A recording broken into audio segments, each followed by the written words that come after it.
Hello everyone, I am doctor Pooja Rawal और आज जो मैं टॉपिक आपसे डिस्कस करने जा रही हूँ वो है वेजाइनल टाइटनेस। लेडीज़ अपनी खुद ही बॉडी शेमिंग करती रहती हैं सोच सोच के और बहुत ही हेसिटेंट होती हैं इस टॉपिक को डिस्कस करने के लिए।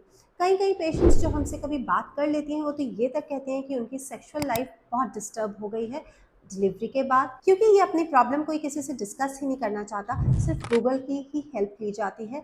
तो हस्बैंड वाइफ के रिलेशनशिप्स तक खराब हो जाते हैं क्योंकि कोई करेक्ट एडवाइस कहीं से नहीं मिलती है। Let me tell you one thing, vagina जो है उसमें इलास्टिक और कोलेजन टिश्यू दोनों है, वो सब में लगभग लगभग बराबर होता है। तो ऐसा नहीं है कि किसी की वेजाइना ज़्यादा इलास्टिक है और आपकी कम है। अब कुछ कारण है कि जिससे ये टिश्यूज ब्रेक कर जाते हैं, इलास्टिक और कोलेजन टिश्यू, और वेजाइना आपकी लूज हो जाती है। पहला कारण है डिलीवरी। डिलीवरी अगर आपका बच्चे का वजन अच्छा है, जैसे 3.5 से 4 किलो के बीच का है, तो ये टिश्यूज ब्रेक हो जाते हैं और वेजाइना लूज हो जाती है।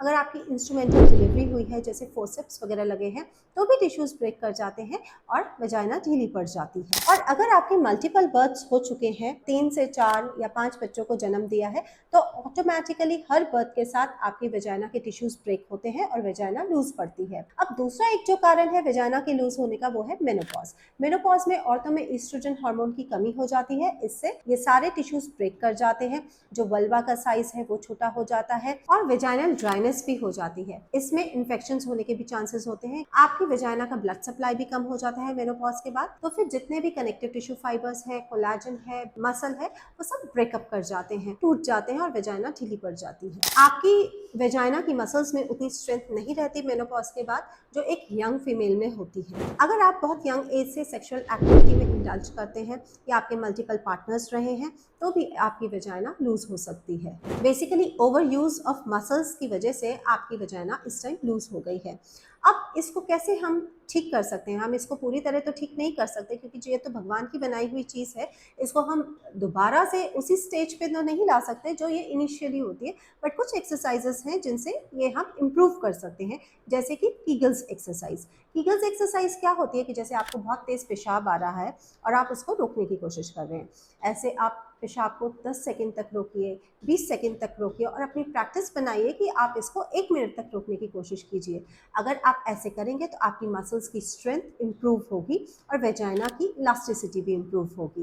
इस एक्सरसाइज से आपकी मसल्स की स्ट्रेंथ इंप्रूव होगी, आपके स्फिंक्टर्स इंप्रूव होंगे और आपके कोलाजन टिश्यू भी दोबारा से बनना शुरू होगा। ये एक्सरसाइज आप कहीं भी बैठे बैठे, कमरे में आप बैठे हैं, टीवी देख रहे हैं या घर में खाना बना रहे हैं, आप 50 से 100 बार जरूर करिए। आप डेफिनेटली इंप्रूवमेंट देखेंगे अपनी वेजाइना में। साथ के साथ कुछ एब्डोमिनल एक्सरसाइजेस जो आप कर सकते हैं वो है जैसे ब्रिज पोजीशन में। इसमें आपकी पेल्विक मसल्स भी कॉन्ट्रैक्ट होती हैं और कुछ एब्डोमिनल मसल्स भी कॉन्ट्रैक्ट होती हैं। इससे भी आपको बहुत रिलीफ मिलेगा। कुछ कोन एक्सरसाइजेस होती हैं, कोन्स मार्केट में अवेलेबल होते हैं आपकी वेजाइना के साइज के अकॉर्डिंग। डॉक्टर्स आपको एडवाइस करते हैं कि उन कोन्स को आप लेके बैठो और फिर धीरे धीरे आप चलो। आप कितनी देर तक कोन को अपनी वेजाइना में होल्ड कर सकते हो। धीरे धीरे आपके कोन्स के साइजेस इंक्रीज करने के बाद आपकी वेजाइना की टाइटनेस बढ़ जाएगी। इन कोन्स को यूज करने से आपकी मसल्स ट्रेन होती हैं और फिर वेजाइना टाइट हो सकती है। अब और क्या ऑप्शंस हैं जिससे थोड़ी सी वेजाइनल टाइटनिंग करी जा सकती है? सर्जरी। हम सर्जरी में क्या करते हैं, जो आपका इंट्रॉइटस है, जो छेद है, योनि मार्ग है, उसको थोड़ा छोटा कर देते हैं, पर उससे मसल्स की स्ट्रेंथ आपकी रिगेन नहीं होती। वो तो बस आपका जो योनि का होल है, हमने उसको यानी इंट्रॉइटस, हमने उसको छोटा कर दिया है। अब लेजर टेक्निक्स भी अवेलेबल है।